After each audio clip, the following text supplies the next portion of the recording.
Eh bien, c'est quand vous voulez.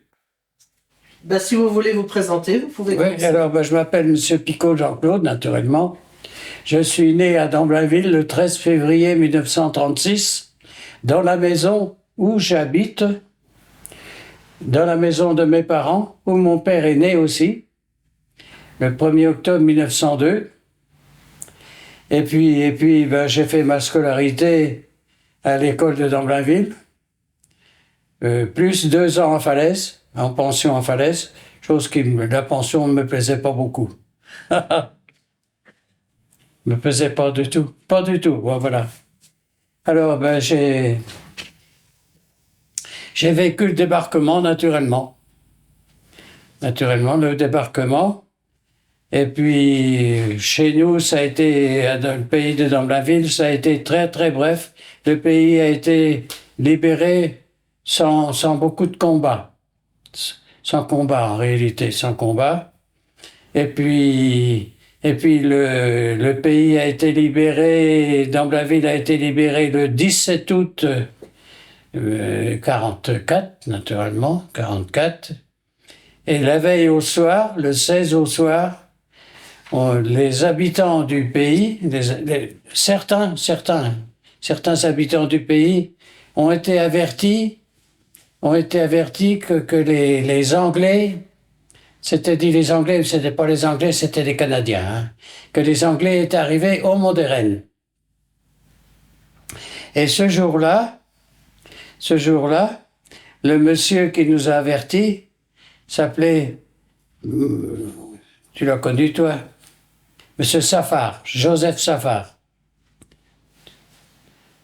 Joseph Safar, qui est arrivé en courant à la maison fin d'après-midi, aux environs de 17h, 17h30 à peu près. Et je me rappelle toujours, j'étais au bout de la table avec ma mère qui était en train de tailler son pain pour faire sa soupe. Et puis, eh bien, cette nuit-là, j'ai dormi dans une tranchée, dans un abri, naturellement. Dans un abri. Mes parents avaient dormi dans leur lit quand même. Et puis, le lendemain matin, aux environs de 7 heures à peu près, j'ai vu un Allemand qui était certainement un officier. J'ai dit certainement parce qu'il n'avait pas ses épaulettes. Il s'échappait, il était en chemise. Et il s'échappait avec certainement un officier, avec le pistolet dans la main droite. Et je peux vous dire une chose, il courait bien. Hein. Il courait très très vite. C'était certainement un officier parce qu'il avait des belles bottes noires et une belle chemise blanche. Bon. Et puis un quart d'heure après, peut-être environ un quart d'heure après, il y a un soldat canadien qui s'est présenté à la maison parce qu'il avait vu qu'on regardait ce qui se passait, demandait s'il y avait longtemps que les Allemands étaient partis. Et il n'avait pas dit les Allemands, il avait dit les Boches. Voilà. Est-ce qu'il y a longtemps que les Boches sont partis? On avait compris. Hein. Et puis, notre matinée avec mes parents s'est passée à l'abri, naturellement. Et on a eu un coup dur sur le coup de 11h30 à peu près, où l'école a été bombardée, la maison à Pierre-Durand, que tu as connue, la maison à Pierre-Durand, la maison à la grand-mère à Pierre-Durand, où habitait monsieur et madame Louvet, chez monsieur Ténière. Et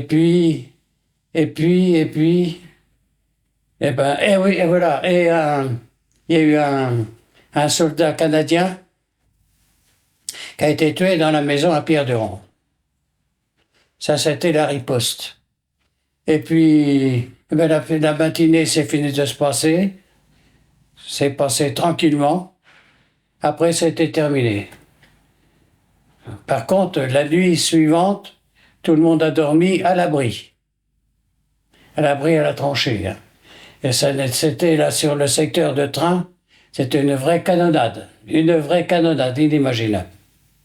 Et devant chez nous, devant chez moi, parce que à 100 mètres d'où j'habite, tous les Allemands, en débandade, passaient devant chez nous, parce que le seul endroit où ils pouvaient s'échapper, c'était aux 4 barrières.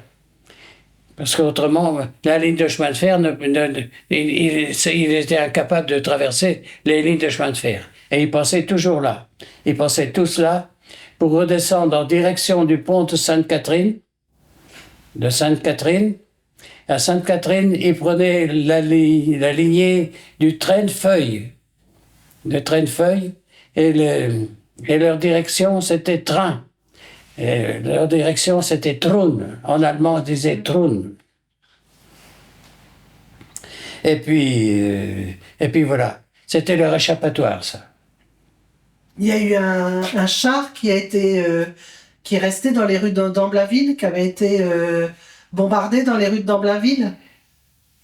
Alors, Damblaville a été bombardé, parce que je le disais tout de suite, chez Pierre Durand, à côté de l'école, Pierre Durand, Madame André à côté de chez nous,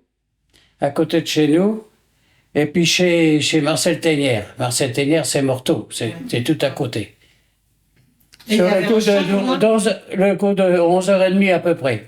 Le 17. Et là, il y avait un char allemand qui était là dans la rue. Il y avait un char allemand qui était là dans la rue, il était resté là parce qu'il était déchenillé. Et alors les Allemands l'ont quitté naturellement parce qu'ils ne pouvaient plus avancer avec. Et avant de quitter, ils l'avaient saboté. Il avait foutu le feu. Et le feu a été éteint par 2 personnes dans la ville, par monsieur, tu as connu ça, Martine, comment que s'appelle là? Annie. Annie. Annie, voilà. Cherchez son nom.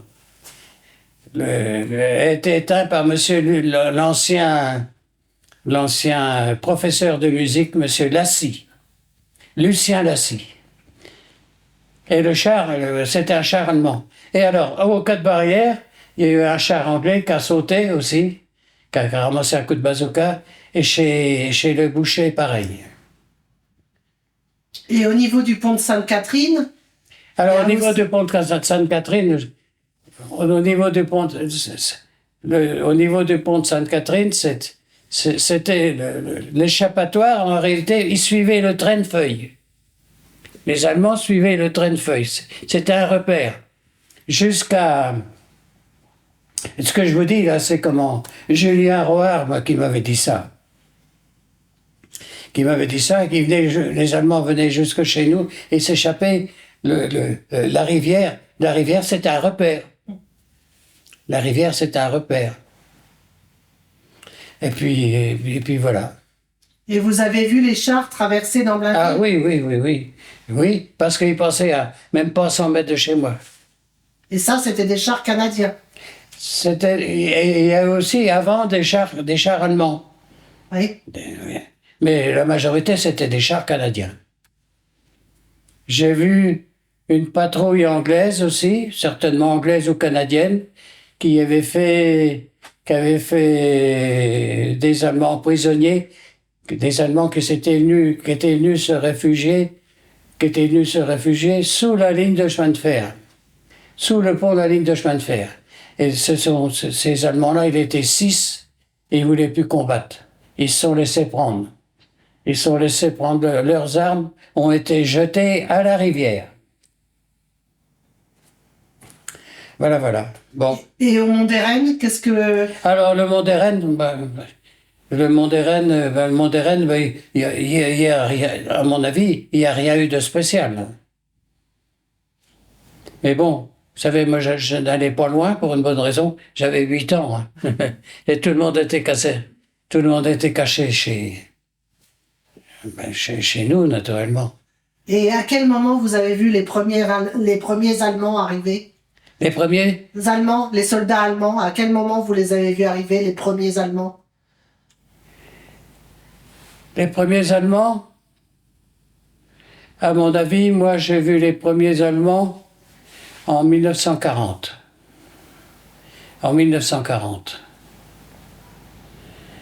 Et l'armée française était en débandade à ce moment-là. En débandade. Un beau matin, dans l'étable chez nous, l'étable que les vaches étaient au pré, naturellement, il y avait une section,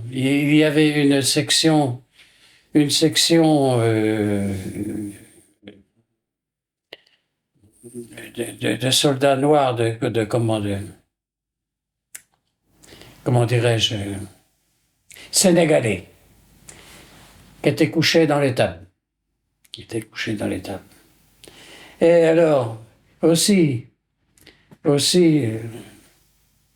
pendant ce jour-là, dans la matinée, j'avais été avec une petite servante qui habitait à côté de chez nous, conduire les vaches au pré. Et le long de la route des 4 barrières, il y avait certainement une section allemande qui avait été prise au piège. Ils s'étaient échappés en laissant leurs affaires personnelles sur place. On avait trouvé une vingtaine de sacs à dos nécessaires de toilettes et compagnie. Et moi, j'avais trouvé une paire de jumelles allemandes. Et puis c'est tout. Et vous êtes des fois allé vers Bloqueville, vers Morteau? Pardon? Est-ce que vous êtes allé vers Bloqueville, vers Morteau? Non. Je suis allé, si, j'étais un petit bout après la route des 4 barrières, 100 mètres après la maisonnette. Mais c'est tout. Ouais. C'est tout. Ce qui s'est passé à Morteau, je l'ignore totalement. Parce que tout le monde, naturellement, tous les gens étaient cachés chez eux. Autrement dit, victime civile de Damblainville, il y a eu une dame de Damblainville qui s'est fait tuer avec son ouvrier, un ouvrier agricole, Madame Suzanne Sabine. Elle a été tuée à Amville. Et ces gens-là s'étaient échappés de leur maison, alors que leur maison, il n'y a pas eu une tuile, il n'y a même pas eu un carreau de cassé. Ça, c'est la destinée, naturellement. La destinée. Et votre père était soldat? Pardon? Votre père était soldat? Mon père, non, mon père était chez lui. Mon père avait été libéré libéré de l'armée. Donc les Allemands sont... Oui. Les Allemands sont arrivés en 40, vous dites, à Dambrainville. Oui. Ils habitaient, ils étaient où? Ils avaient occupé quelle maison? Ils habitaient où, les Allemands? J'habitais où, c'est ça? Non, les Allemands. Vous dites les Allemands sont arrivés en 40. Oui, ils habitaient où? Ben écoutez, je peux pas vous dire, parce que moi, disons en 40, j'avais 4 ans. Ouais. Je n'avais que 4 ans. Mais ils sont restés jusqu'en 44. Oui, et on a eu à la maison chez nous une chambre qui a été réquisitionnée. C'est une grande maison, une double maison. Une chambre qui était libre, qui a été réquisitionnée pour loger certainement un officier allemand. Il allait et venait au boulot tous les jours. Voilà. Et je peux vous dire une chose, c'était pas un mauvais diable. Il aurait mieux aimé être chez lui. Et vous, en tant qu'enfant, vous les côtoyiez, les Allemands? Non, on côtoyait pas. Non. Non. Quelle est la relation que vous aviez avec les Allemands? Pardon, Quelle est la relation que vous aviez avec les Allemands? Une relation de méfiance. Voilà. Il fallait faire attention à soi, c'est tout. C'est tout ce que je peux vous dire, messieurs, dames. Et lorsque le débarquement a eu lieu, le 6 juin? Le débarquement a eu lieu le 6 juin, oui. 6 juin 44, oui. Est-ce qu'à Dambrainville, vous l'avez entendu ou pas à Dambrainville? Oui. Je peux vous dire que oui, parce que ce jour-là, je dormais dans la chambre de mes parents, sur le parquet, naturellement, enfin bref. Et la maison tremblait. Le jour, je dis bien le jour du débarquement, hein, le 6 juin 1944, la maison tremblait tellement que c'était bombardé sur Caen et compagnie. Hein. C'était un véritable roulement. Tout tremblait. Et vous saviez pas que c'était le débarquement. Qu'est-ce que vous avez Si. Comment vous Si, parce que les bruits couraient. Hein. Ah, C'est les bruits couraient qu'il y allait y avoir le débarquement. Si, on ne pouvait pas, on pouvait pas ne pas savoir. Voilà, bon. Et est-ce que vous avez vu des gens qui venaient de Caen ou du nord de Caen, Non. qui traversaient Damblaville pour échapper? Non. Vous avez vu personne? des Non. réfugiés? Il y a eu très peu de remue-ménage chez nous. Ah oui, Voilà. c'était pas Non, un endroit de passage. Non. Parce qu'à Morteau, on sait qu'il y en a qui passaient, qui allaient sur Barou, par exemple. Oui. Mais à Damblaville, il n'y avait pas de passage. Non. Non? Il y en avait peut-être, mais Oui. il y en avait peut-être, mais très peu à mon avis. Il y en a eu quand même parce qu'il y a des gens qui se sont échappés. Madame Sabine, je le disais tout de suite, qui s'est fait tuer à Hameville. Accidentellement avec son ouvrier.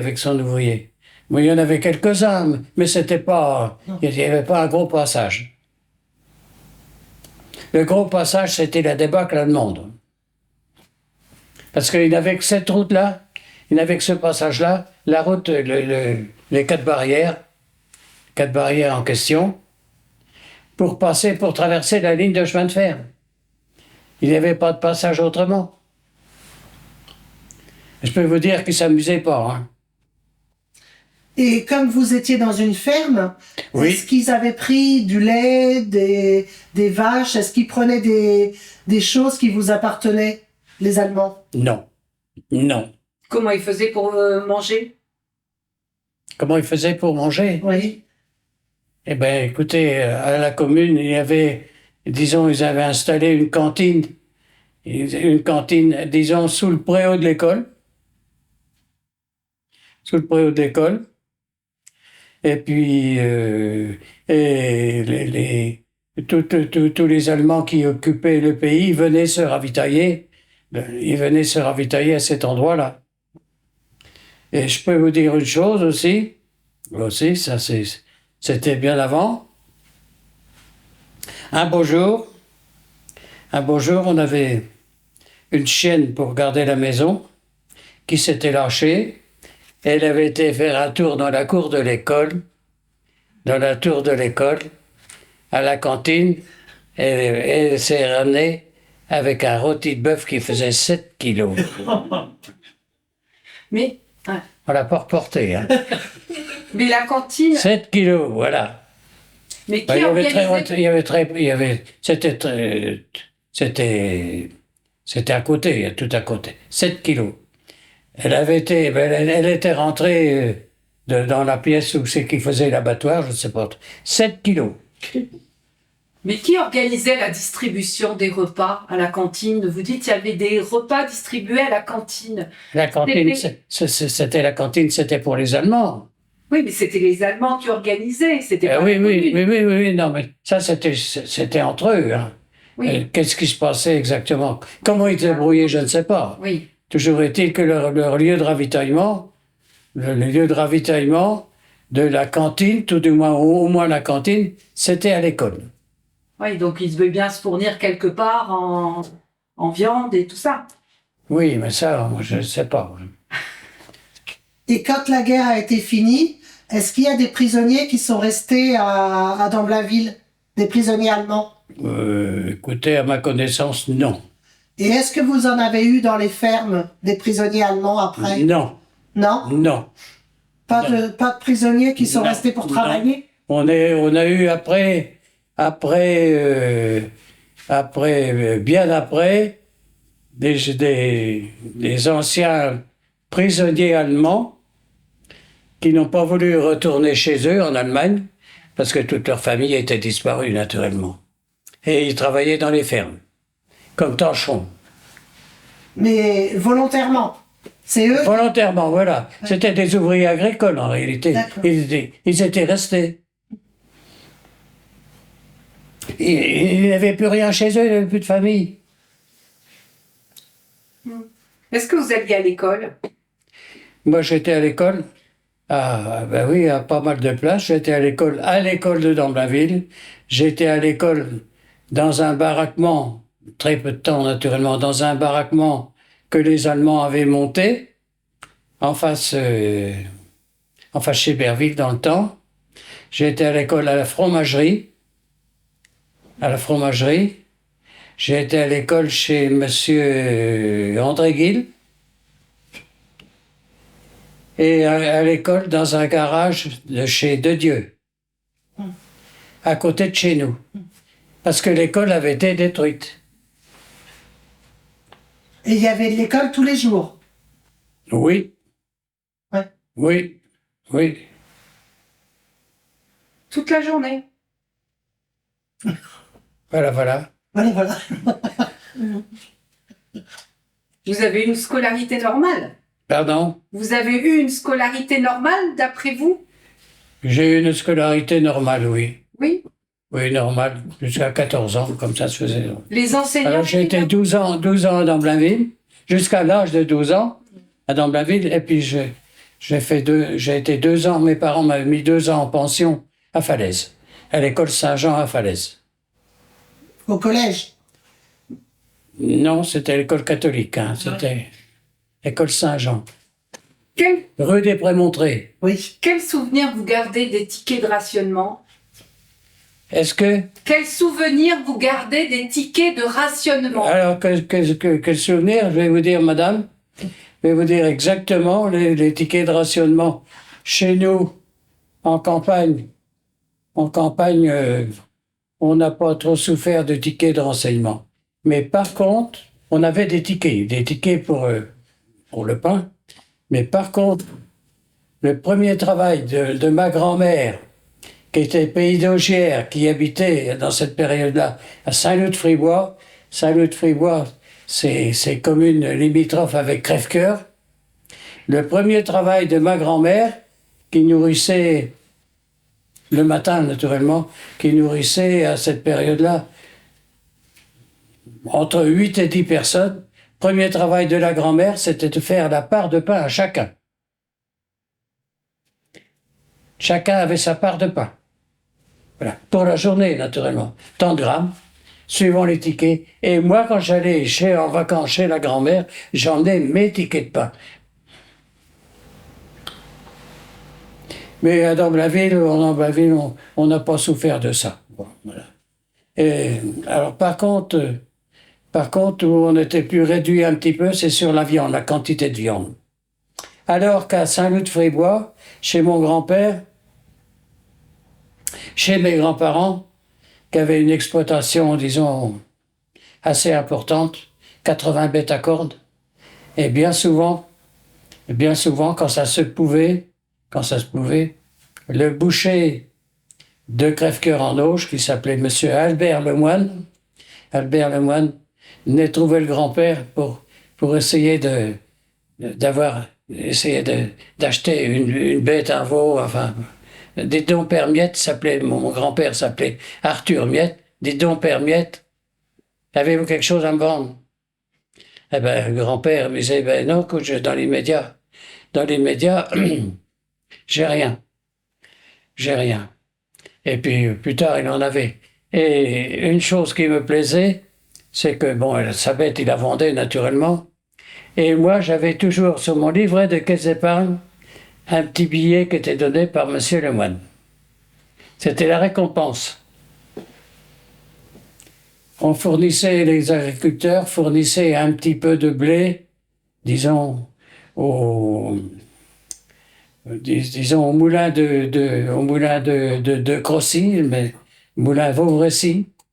Et je me rappelle aussi, mais ça c'était après-guerre, on était quand même dans les restrictions d'avoir été porté 100 kilos de blé chez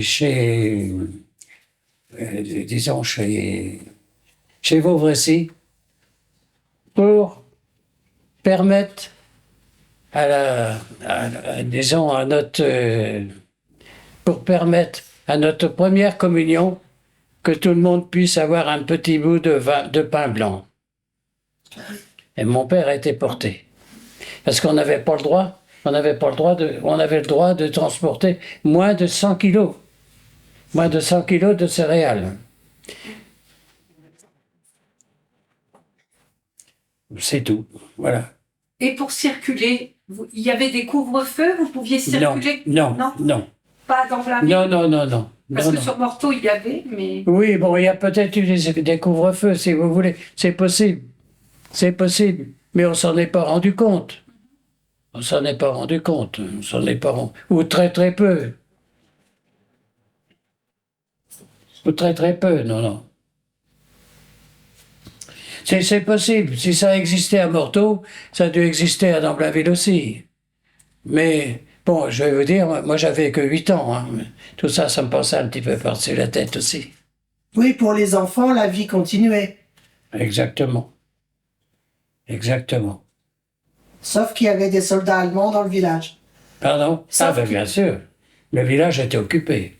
Mais on n'a pas eu de dégâts par les Allemands, en réalité. Par la mauvaiseté, par la méchanceté des Allemands. On a été... Parce qu'il y avait des compagnies qui valaient rien. Les SS, par exemple. C'était... Mais à Damblin-Ville, on n'a pas connu ça. Est-ce que vous avez eu vent d'actes de résistance? Est-ce que vous avez entendu parler de résistance, vous, à Damblin-Ville ou dans les environs? Non. De résistants, oui, il y en a eu certainement. Mais je n'ai pas entendu parler. Par contre, puisque vous parlez de résistants, mon beau-père, on va monter un petit peu plus loin. Mon beau-père habitait Falaise. Il était tailleur rue Amiral Courbet. Et mon beau-père était résistant. Et un beau jour, il a été averti qu'il allait se faire ramasser par les Allemands. Il a été averti. Et puis, ben, quand il a été naturellement averti, il a pris son vélo, il s'est échappé. Jusqu'à dans le secteur d'Angers, exactement à Rochefort-sur-Loire, où son métier, il était tailleur d'habits. Et puis ben, sa femme, avec sa fille, qui avait 2 ans, a été le retrouver en vélo, avec la fille sur le porte-bagages. Ils ont fait plus de 200... Ma femme, naturellement, a 2 ans. Elle avait 2 ans. À Rochefort-sur-Loire. Plus de 200 kilomètres sur un porte-bagages de vélo. Avec sa fille qui s'appelait Hélène Leclinch, qui est décédée, ça fait 18 mois maintenant, qui était mon épouse. Qui est devenue mon épouse après, naturellement. Ça, c'était la résistance. Autrement, résistant dans Blainville, il y en a eu peut-être, mais il fallait pas s'en vanter de ça non plus. Hein. Et est-ce que vous aviez connaissance de personnes qui étaient obligées d'être sur les voies de chemin de fer? Oui, madame, oui. La ligne de chemin de fer était gardée la nuit par des gens qui venaient du pays, de Damblin-Ville et de Falaise. Et le poste de garde était juste en face de la cour de la maison. Juste en face de la garde. Juste en face. Et bon nombre de personnes qui venaient, ils n'allaient pas monter la garde sur la route, sur la ligne de chemin de fer. Sur la ligne de chemin de fer, il venait tout simplement coucher dans la grande chéneau sur le tas de foin. Non, voilà. J'ai vu tous les soirs, il y avait un car des courriers normands à ce moment-là, qui amenait des personnes, un car complet, hein, qui amenait les personnes pour monter la garde. Oui, ça, je me rappelle de ça. C'était juste en face chez nous. Et à Morteau, c'était certainement la même chose. Alors, ils avaient chacun un bout à faire, naturellement. Et chez nous, je me rappelle d'un monsieur que beaucoup de gens d'ici, qui sont ici, ont connu, monsieur Gégard, ancien pharmacien. Ancien pharmacien, il venait monter la garde aussi. Et lui, comme les autres, il venait se coucher dans le tas de foin. Voilà. Père Gégard. Et un aviateur, alors je ne sais plus si c'était anglais, qui s'est caché chez Sabine, ça vous parle? Pardon, Un aviateur qui s'est caché chez Sabine, dans la ferme Sabine. Non? Non. Ça vous parle pas? Non, non. Qui aurait laissé un blouson? Pardon? Qui aurait laissé son blouson en remerciement à la commune? Ah oui, chez Sabine, oui. Oui. Alors oui, chez Sabine, oui. Oui, c'est Jean-Luc qui vous a raconté ça, effectivement. Effectivement. C'est un aviateur qui avait été abattu par la DCA, et il a été caché pendant un bon bout de temps, il a été caché dans les Monts des Rennes. Et il se faisait ravitailler par une personne de Damlaville, monsieur Claude Sabine, qui allait et venait en campagne, naturellement, et y apportait à manger. Et ce fameux blouson-là a été retrouvé par un ancien boucher de Falaise, il me semble.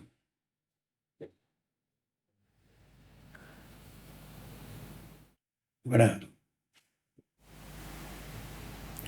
Est-ce que j'ai bien répondu? Est-ce que ça vous suffit? Très bien, très bien. Voilà. À part si vous avez d'autres choses à nous dire, Non. que de choses que vous voulez. Non, non. Rien de spécial. Mais ma première chose qui m'a frappé, c'est la veille qu'on a été libéré, d'avoir été averti par le fameux bûcheron en question, Joseph Safar. Ma mère était, est-ce que je l'ai dit tout de suite, était au bout de la table en train de tailler son pain pour faire sa soupe pour le lendemain. Vite, vite, Madame Picot, c'est ça, je me reviens. Vite, vite, Madame Picot. Il faut vous cacher parce que les Anglais sont arrivés dans le Mont des Rennes. Ça, c'était... Et puis alors, la débâcle le lendemain de voir les Allemands passer avec leur matériel, et dont certains, il y en a un qui passait en chemise, sans veste, et c'était certainement un officier, parce qu'il avait des bottes noires. Et je peux vous dire une chose, il filait, hein, pour ne pas se faire prendre, naturellement. Voilà, bon. Merci beaucoup. Alors, ben, écoutez, je vous ai dit ce que j'ai vécu, mais ce que j'ai vécu, je me rappelle comme si c'était hier. Et s'il y a un souvenir ou un moment de toute cette période qui vous resterait, ce serait lequel? De toute cette période. Qu'est-ce qui vous a marqué le plus pendant toute cette période? Qu'est-ce qui m'a marqué le plus pendant cette période? Eh bien, écoutez, je pense que c'est le jour où le pays a été libéré, parce que tout autour de chez nous, toutes les maisons ont été bombardées, tout autour, l'école, la maison en face l'école, à côté, par derrière, partout. Et nous, on était au milieu, au milieu de tout ça, et on n'a pas eu une égratignure.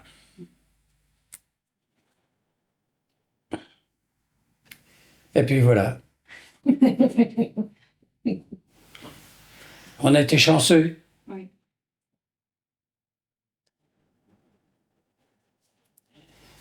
Ce que je me souviens, c'est que pour la communion de chez nous, mon père avait été porté un quintal de blé à Crossy, chez Vauvrecy, pour que les gens aient leur morceau de pain blanc ce jour-là. Vous n'avez jamais eu peur? Non. Non. Autrement, pas mal de gens mangeaient pas à leur faim, mais chez nous, on n'a jamais eu trop de misère. Voilà. Il y avait le jardin, puis de temps en temps, on avait le droit de tuer un porc tous les 6 mois pour la survie de la maison. Le droit de tuer un porc tous les 6 mois. Par contre, un porc, mais pas un bovin, hein.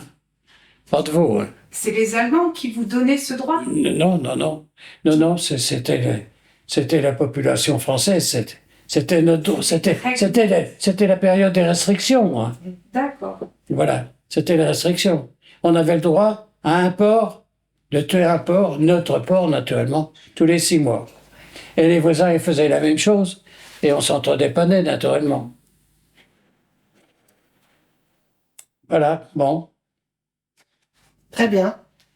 Merci beaucoup. Oh, ben, je vous en prie. Ah bah si, c'est gentil d'avoir fait l'effort de venir. Voilà, bon. Si tu veux.